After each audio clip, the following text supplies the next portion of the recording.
Bismillahirrahmanirrahim. Assalamualaikum warahmatullahi wabarakatuh. Selamat siang, pagi, sore, petang, malam. Selamat berbuka, selamat sahur untuk yang sedang menjalankan. Baik, kita lanjutkan beberapa materi terakhir untuk geologi bawah permukaan. Tinggal 2 lagi materi, yaitu interpretasi seismik dan nanti kita akhiri dengan analisis resiko. Untuk interpretasi seismik ini, materi ini cukup banyak. Biasanya kalau kuliah offline kita sampaikan dalam 2 kali pertemuan ke-5 dan ke-6, tetapi karena ini online saya upayakan untuk menyampaikan dalam sekali rekaman saja, nanti mohon untuk dicermati lebih lanjut. Referensinya masih sama dengan yang dulu untuk interpretasi seismik. Anda bisa memperdalam ini terutama untuk untuk membantu eksplorasi bidang migas, juga interpretasi lebih lanjut terhadap data-data seismik. Jurnal-jurnal di sini juga saya yakin banyak memuat berbagai macam studi kasus yang terkait dengan data-data seismik.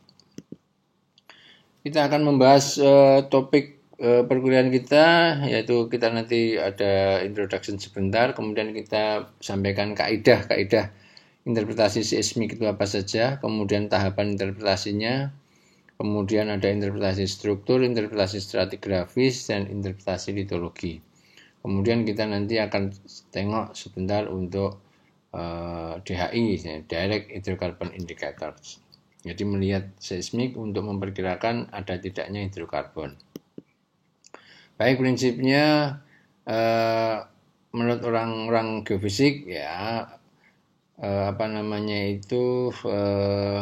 gelombang suara itu bisa mencerminkan kondisi bawah permukaan sebagaimana ya cahaya menerangi kegelapan. Jadi kita bisa melihat di bawah kaki kita seperti apa itu bisa dengan gelombang seismik. Baik, apa tujuan utama survei seismik ini? Pertama, kita ingin menunjukkan kondisi real di bawah kaki kita itu seperti apa, ya. Terus kemudian karena kondisi realnya itu sebenarnya adalah mewakili kondisi geologis dan itu perlu diinterpretasikan, maka sebenarnya tujuannya juga untuk mengetahui kondisi geologi bawah permukaan secara lebih baik. Kemudian karena ini biasanya tujuannya itu adalah untuk eksplorasi migas, maka data seismik atau survei seismik itu juga diarahkan untuk memperkirakan adanya petroleum system, dari source rock-nya, reservoirnya terutama ya, kemudian terutama trap-trap yang ada di sana dan juga ceiling cap rock-nya yang ada. Kemudian dari data seismik pula nanti kita melakukan pemetaan bawah permukaan. Pemetaan bawah permukaan itu biasanya juga mengarah kepada pemetaan untuk jebakan-jebakan minyak bumi. Karena sekali lagi penggunaan data seismik ini memang utamanya untuk interpretasi kondisi bawah permukaan untuk eksplorasi migas. Kemudian dari interpretasi seismik yang baik, apalagi sampai data 3D misalnya, itu nanti bisa untuk petunjuk lead mana titik pemboran yang perlu dilakukan untuk membuktikan kondisi bawah permukaan itu. Interpretasi bawah permukaan itu akan terbukti apabila sudah dibor. Nah, itu biasanya menggunakan optimasi data seismik untuk menentukan lokasi pemboran. Ya, kemudian ya interpretasi geologi bawah permukaan untuk kelanjutan struktur, kepatahan, lipatan, ya intinya kondisi bawah permukaan. Baik,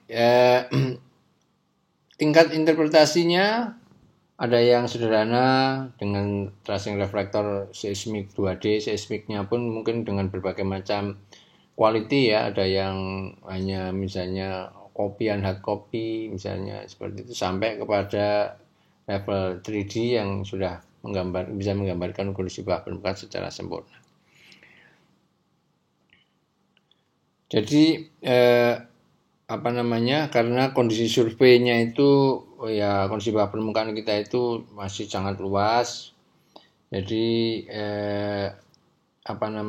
interpretasi seismik pun bisa banyak sekali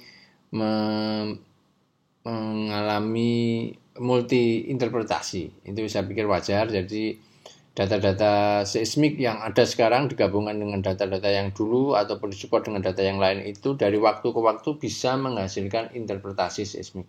Maka tidak perlu heran mengapa data seismik yang sudah ada itu direinterpretasi karena memang dengan paradigma baru, data yang baru dengan enhanced data misalnya itu bisa menghasilkan interpretasi yang berbeda dari interpretasi sebelumnya.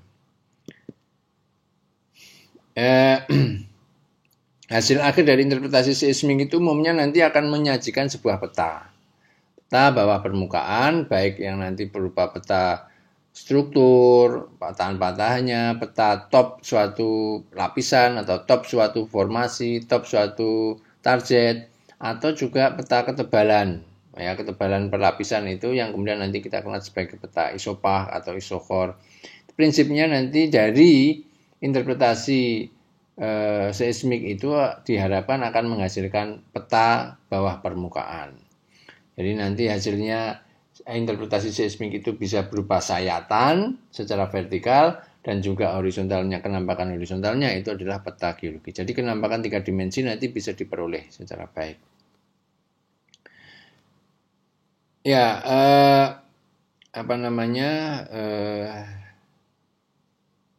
Bagaimanapun kebanyakan interpretasi adalah masih juga intuisi sebenarnya bukan intuisi tetapi prinsipnya perkiraan-perkiraan, sehingga pengalaman itu penting akan membantu untuk membantu interpretasi dengan lebih baik.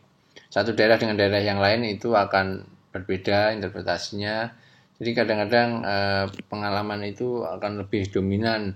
Pemahaman terhadap satu wilayah itu juga akan lebih dominan dibandingkan dengan hal yang bersifat sangat teoritis.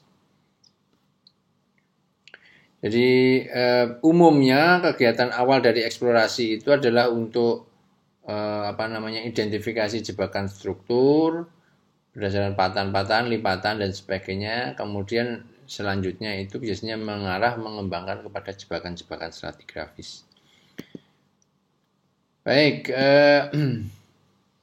Kaidah interpretasi seismik itu intinya kita biasanya akan mulai dari picking horizon, mengetrace kesamaan horizon pada layer yang sama. Kemudian kalau sudah selesai picking pada layer yang berbeda, mungkin perlapisan yang berbeda atau batas perlapisan yang berbeda atau batas formasi yang berbeda. Kemudian kita usahakan untuk menginterpretasi berbagai macam layer-layer itu sebanyak mungkin yang kita bisa.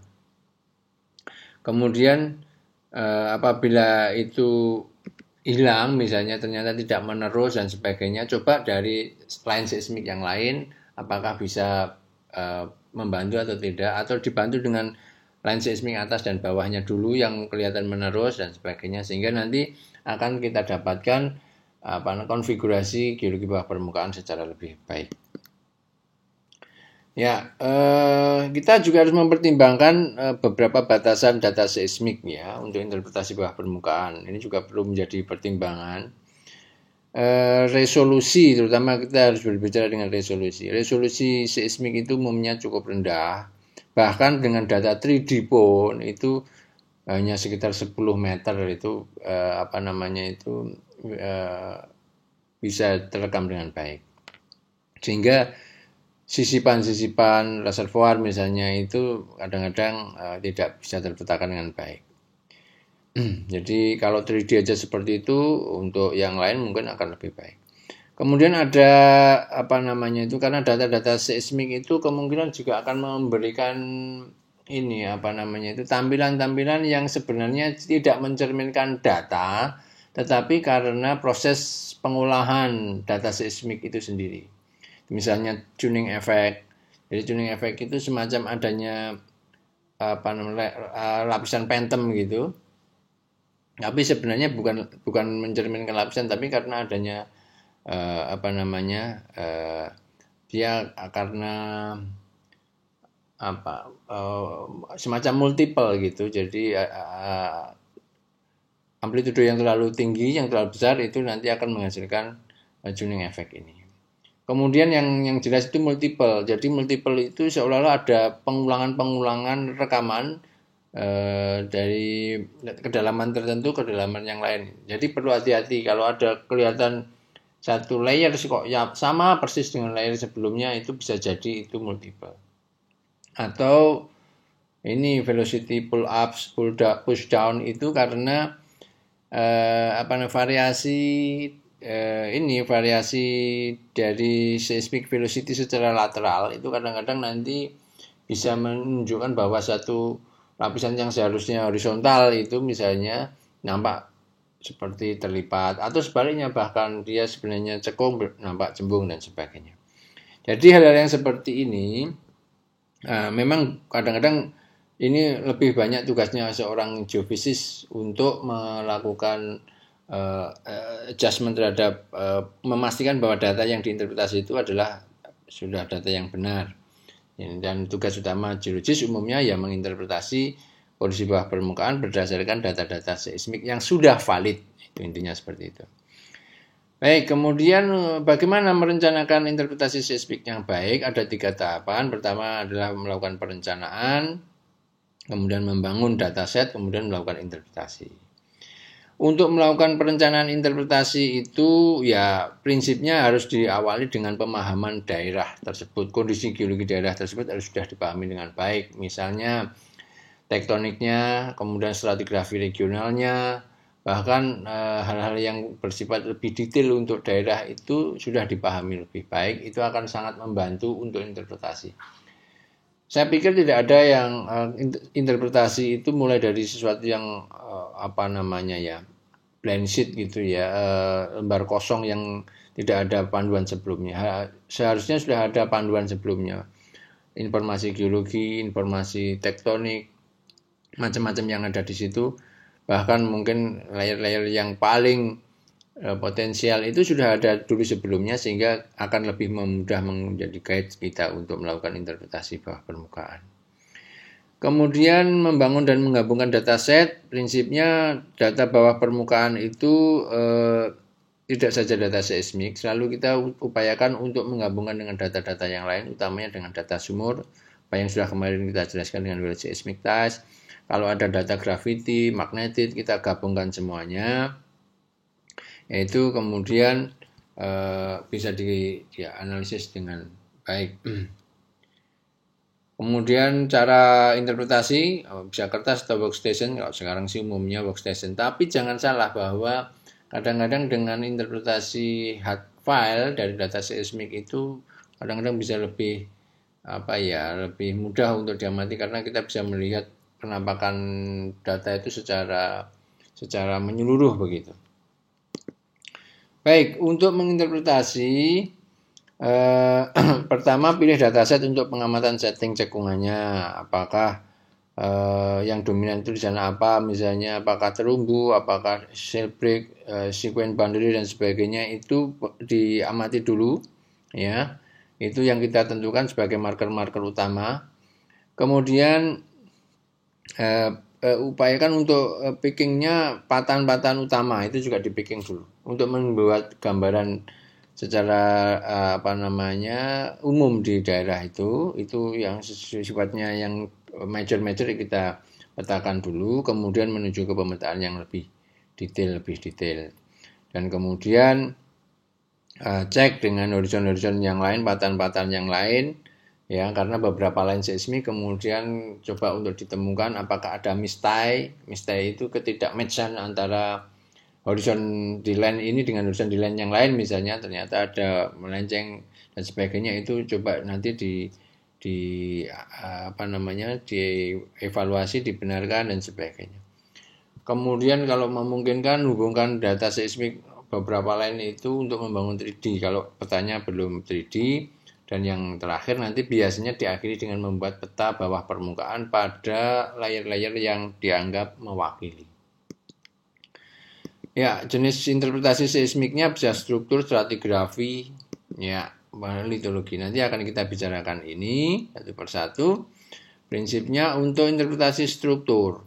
Ini beberapa hal yang perlu menjadi perhatian Anda semua adalah ada tidaknya discontinuity. Ya, misalnya ada lapisan yang tidak menerus, hati-hati itu. Horizon yang tidak menerus, kemudian kenampakan anti-clean, fault, kemudian salt dome, diapir, adanya unconformity ini harus mulai dipertimbangkan sejak awal. Ya, untuk mengarah kepada strategi structural trap ya, nih struktur itu ada dua, struktur dan stratigrafik ya. Anda harus memahami bagaimana kemungkinan terbentuknya struktur di bawah permukaan ya. Ini patahan-patahan, kemudian struktur karena patahan, struktur karena lipatan, ini struktur karena draping ya. Ini anti-clean karena draping ini ada salt diapirik, kemudian ini ada yang di sisi terhadap mat ya, mat wall di sini ya, dan sebagainya. Ini juga drap. Nah, karena ini ada basement high, kemudian ada draping dan sebagainya. Yang ini cukup kompleks. Ini yang struktur ya, perhatikan hal-hal seperti ini kemungkinan nanti bisa Anda amati di data seismik. Ya, ini juga berbagai macam jebakan itu struktur, jebakan karena patahan dan juga jebakan karena lipatan. Nah, ini contoh interpretasi. Saya pikir berbagai macam teori bisa Anda masukkan di sini. Sekali lagi, untuk interpretasi seismik itu kita tidak bisa blind seperti ini kemudian kita interpretasikan. Pertama, pemahaman terhadap kondisi geologi bawah permukaan ini juga sudah harus ada, informasi regional juga sudah harus ada, data seismik ini sudah dilakukan well seismic tie sehingga horizonnya juga semakin jelas. Setelah itu kemudian dilakukan penarikan horizon, penarikan faulting dan sebagainya, kemudian nanti kita akan mempunyai interpretasi. Ya, utamanya ini kondisi-kondisi yang seperti ini ya, ada fault major seperti ini upayakan di fault dulu. Gambaran sederhananya kita bisa menjumpai ini half graben yang cukup bagus di sini, ini ada tinggiannya. Nah, terus kemudian ini kelihatannya ini kalau fasenya ini fase synreef ya, pengisian basinnya sampai di sini. Ya, kemudian sampai di sini pola-pola pengisian synreefnya sampai. Nah, ini bagian yang paling atas mana yang bisa diteruskan. Nah, ini nampaknya di sini sudah mulai prograding delta ya sampai di atas ini. Nah, ini nanti paket-paket ini mungkin bisa dipisahkan besar. Ini paket satu dipisahkan, ini paket satu dipisahkan, ini paket satu dipisahkan, ini kemudian paket ini dipisahkan. Tergantung nanti daerah Anda itu fokusnya di mana. Nah, ya misalnya seperti ini. Karena biasanya fokusnya kita di daerah-daerah yang berhubungan berasosiasi dengan ini synreef ini, sehingga ini umumnya yang lebih untuk diinterpretasikan. Nah, dari sini nanti Anda bisa cerita bermacam-macam ini ya. Geologinya Anda akan bisa bercerita banyak ini apa yang menjadi seismik yang biru tua ini, biru muda dan seterusnya. Sekali lagi ini harus didukung oleh didukung oleh informasi geologi. Masuk yang bagian atas ini, ya, ini adalah mungkin terumbunya ya. Berarti ini kira-kira deposition distributional terumbu sampai kemudian berkembang di bagian atas ini prograding deltanya. Ini yang lain yang lebih sederhana ya, mungkin struktur-struktur seperti ini bisa diinterpretasikan lebih awal sehingga ini modelnya flower structure dan sebagainya akan nampak di sini ya. Seperti itu. Anda bayangkan ini sesuatu yang sangat regional ya, ini bahkan cukup panjang, ini ratusan kilometer ini jadi totalnya ya. Ini menjadi nampak tidak terlalu jelas karena ini memang kita pakai skala yang sangat kecil. Tapi ketika kita mungkin zooming itu akan nampak lebih detail interpretasinya ya. Hampir mirip sama seperti tadi. Ini ada half graben yang seperti ini, kemudian ada lipatan-lipatan besar. Nah, ini biasanya awal dari kegiatan eksplorasi hidrokarbon itu ketika kita bisa melihat pola-pola Halfgraben, pola-pola lipatan seperti ini, pola-pola terumbu, itu yang menjadi daya tarik pertama kita melakukan interpretasi. Baik, untuk interpretasi selanjutnya, interpretasi stratigrafis, biasanya nanti kita ada pendekatannya dengan pendekatan sekuen stratigrafi, penentuan sekuen boundary-nya, kemudian pendekatannya sekuen stratigrafi dan juga seismik stratigrafi. Ya, ini untuk sekuen stratigrafinya seperti tadi, penentuan batas-batas sekuennya, kemudian memperhatikan seismic configuration-nya, tingkat paralelisme, kemudian penyebarannya, bentuk-bentuk klinoformnya, apakah ada tingkat kautik dan sebagainya. Nah, ini menjadi pertimbangannya. Misalnya ini sekuen, batas-batas sekuen ini adalah batas sekuen yang atas, nanti batas sekuen yang bawah ketika ini adalah ada suatu unconformity dan kemenerusannya ini dipercaya sebagai suatu batas sekuen. Terus kemudian ya, konsep-konsep sekuen stratigrafi seperti ini juga perlu dipahami lagi. Ya, ini di mata kuliah yang lain mestinya ini sekuen stratigrafi seperti ini disampaikan untuk advance stratigrafi ya. Ini hal-hal seperti ini dipahami karena kenampakan yang seperti ini nanti mungkin bisa Anda jumpai dari data seismik. Ya, ini juga.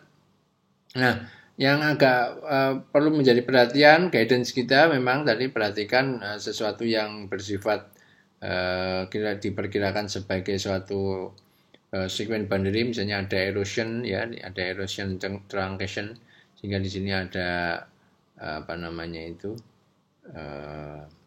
top lap ya di sini. Ini ada truncation juga, ini juga ada top lap di sini. Ini kemudian kalau yang ini ada on lap, kalau ini off lap. Ya.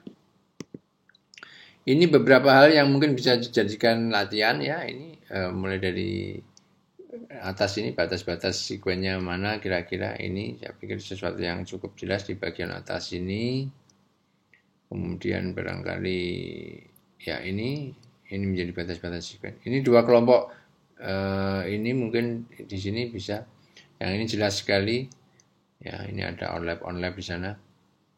Ini juga demikian ya, ini down lap ya, ini batas tertentu seperti ini down lap saya kira ya, ini on lapnya,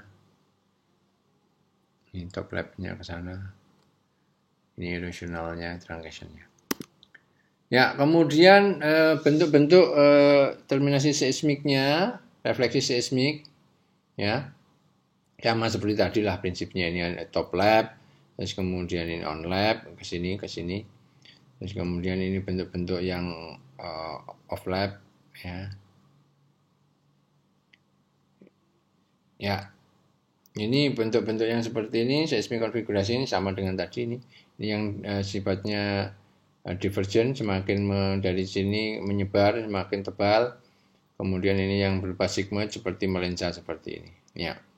Ini berbagai macam, ini yang kautik, ini yang hamoki saling berpotongan, ada yang bersifat kompleks sigmoid dan sebagainya. Ini nanti bisa melihat pola-pola seperti ini menjadi pola-pola yang nanti kemungkinan akan mengarahkan kepada interpretasi bawah permukaan, termasuk juga bentuk-bentuk geometri bawah permukaan itu bisa berupa sheet, bisa sheet drip ini yang terlipat seperti ini, bisa wedging, membaji, bisa berupa bank seperti ini ya, dan tepian sungai seperti ini, seperti meruncing dan kemudian melebat, prisma, ada lensa dan sebagainya ya, ada van ya, ada mounded. Nah, ini macam-macam seperti ini adalah bentukan-bentukan sedimentasi batuan sebenarnya yang ketika diendapkan bisa membentuk geometri khusus.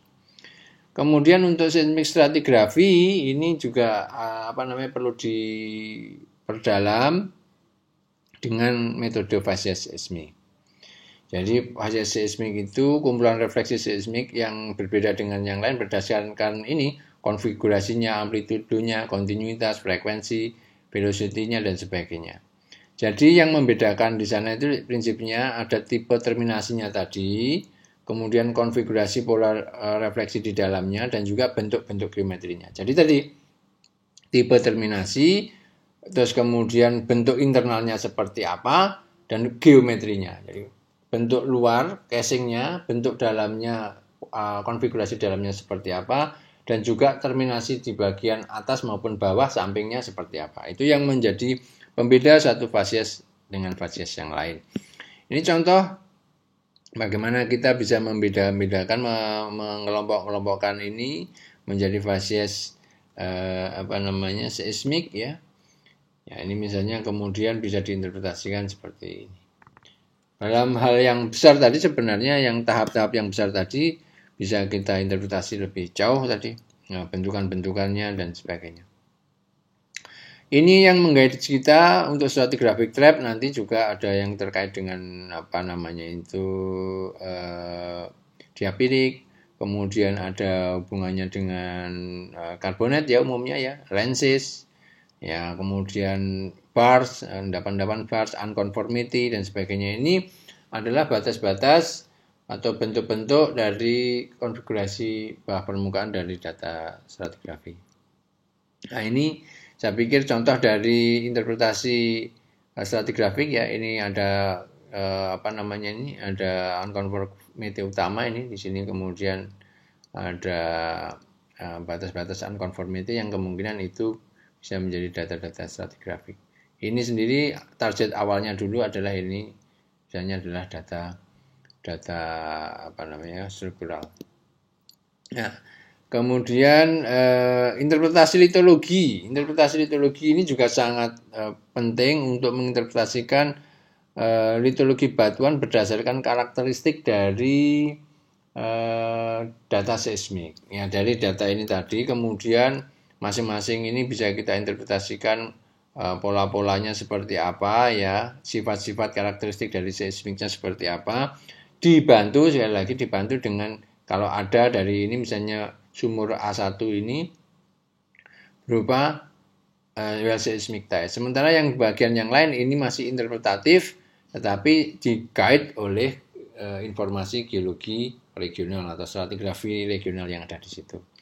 Kemudian dengan demikian kita bisa menginterpretasikan ya masing-masing ini layer ini kita interpretasikan untuk mewakili beberapa formasi yang ada berkembang di situ. Ya, sama yang tadi ya. Ini ada onlap-nya, toplap-nya, toplap dan sebagainya. Di sini bisa diinterpretasikan dengan baik, menghasilkan kondisi bawah permukaan seperti ini.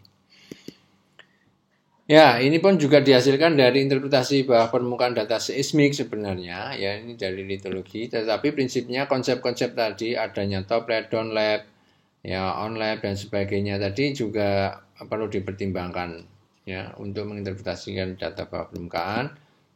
Ya, ini misalnya bagaimana secara lebih detail kita bisa menginterpretasikan karbonetnya. Ya, karbonet mau berkembang di sini. Bahkan ini mungkin reef ya. Ini di tepian shelf break dulu kemungkinannya ya berkembang di sana. Terus kemudian dia naik. Ini kemungkinan dulu sebagai shelf break, ini ada karbonat, kemudian ini force slope, ini kembali ke arah lagun daratan. Misalnya seperti itu. Ya. Di bawah sini juga bisa diinterpretasikan di sini terjadi refleksi yang kuat. Kemungkinan ini dense litologinya lebih tinggi dan sebagainya. Yang lebih weaker ini kemungkinan lebih halus, yang bright ini biasanya sedimen-sedimen lebih halus, lebih soft. Yang ini ya chaotic dan sebagainya ini kemungkinan adalah foliasi atau mungkin batuan-batuan beku metamorf campur. Kemudian kita setelah melakukan interpretasi tersebut, maka kita target akhirnya adalah membuat peta bawah permukaan. Pertama, peta bawah permukaan itu biasanya ada dua, yaitu top structure. Itu mewakili top atau bagian atas suatu perlapisan atau strata atau formasi atau apapun. Mewakili domain waktu maupun kedalaman. Kemudian yang kedua itu adalah peta isopak. Peta isopak itu adalah peta untuk mewakili ketebalan. ya, mewakili ketebalan strata tertentu. Misalnya sen A ketebalannya berapa, itu nanti dipetakan isopaknya. Isopak kesamaan ketebalan. Prinsipnya seperti itu. Kalau satuannya waktu nanti disebut sebagai isochord.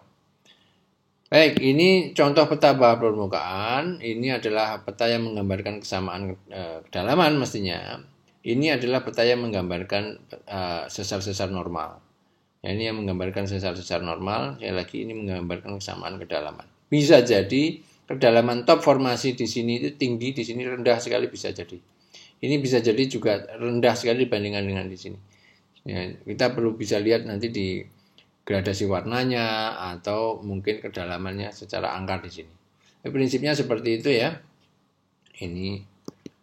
Baik, kemudian bagaimana untuk mengubah domain waktu ke domain kedalaman? Itu bermacam-macam. Nanti bisa prinsipnya itu pakai interval velocity ya. Dengan rumus bahwa kecepatan itu adalah jarak dibagi waktu, sehingga jarak itu adalah kecepatan kali waktu.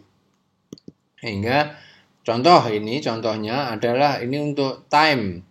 Untuk time dari top structure reservoir A misalnya. Ini time, dalam domain time. Nah, karena domainnya time, maka nanti kita harus mengalihkan dengan velocity-nya. Nah, velocity-nya itu angkanya itu kalau memakai angka 1 atau memakai interval velocity juga bisa. Tetapi bisa juga dengan menggunakan peta map velocity. Kalau peta map velocity itu setiap setiap pemetaan di sini ini sudah mempunyai nilai kecepatan masing-masing. Ya, ini berdasarkan waktunya. Di sini kemudian ada map velocity-nya, dan itu kemudian ini interval velocity map. Ini menggambarkan kecepatannya. Interval velocity. Kemudian berarti ini dikalikan dengan time tadi, ketemulah depth. Nah, sehingga ini itu peta sekarang sudah dalam domain kedalaman. Intinya prinsipnya harus dirubah ke dalam kedalaman, karena itu yang akan menjadi target dari suatu pengeboran itu adalah ketika dalam bentuk kedalaman. Baik, yang terakhir adalah direct hydrocarbon indicator. Ini adalah sifat-sifat reservoir yang mengandung hidrokarbon berupa minyak atau gas utamanya, yang itu akan mempengaruhi pola refleksi dari seismik. Yang pola refleksi dari seismik itulah karena adanya gas maupun minyak yang biasanya akan memperlambat refleksi, itulah yang kemudian akan mempunyai pola-pola tertentu yang itu biasanya menjadi indikasi adanya hidrokarbon atau tidak. Umumnya ada 3 ini, baik berupa bright spot, dim spot, dan flat spot ya. Ini contoh-contohnya yang ini kemungkinan dia ada flat spot dan sebagainya. Ini ada bright spot. Ini kemungkinan adalah dipengaruhi karena di situ mengandung hidrokarbon. Ini direct, artinya interpretasi langsung. Benar dan tidaknya perlu nanti dilakukan interpretasi lebih lanjut mestinya ya. Ini beberapa seismik yang lain yang kemungkinan ada direct hidrokarbon indikatornya. Ya, ini contohnya ini bright-nya ini kemungkinan adalah bukan karena perlapisan yang horizontal, tetapi ini karena adanya batas oil water contact misalnya seperti itu, atau gas water contact di situ. Ya, ini juga beberapa kombinasi yang lain untuk di daerah itu. Ya, saya pikir ini materi kita untuk interpretasi data seismik untuk kegiatan kuliah geologi bawah permukaan. Jumpa lagi untuk pertemuan selanjutnya. Terima kasih. Assalamualaikum warahmatullahi wabarakatuh.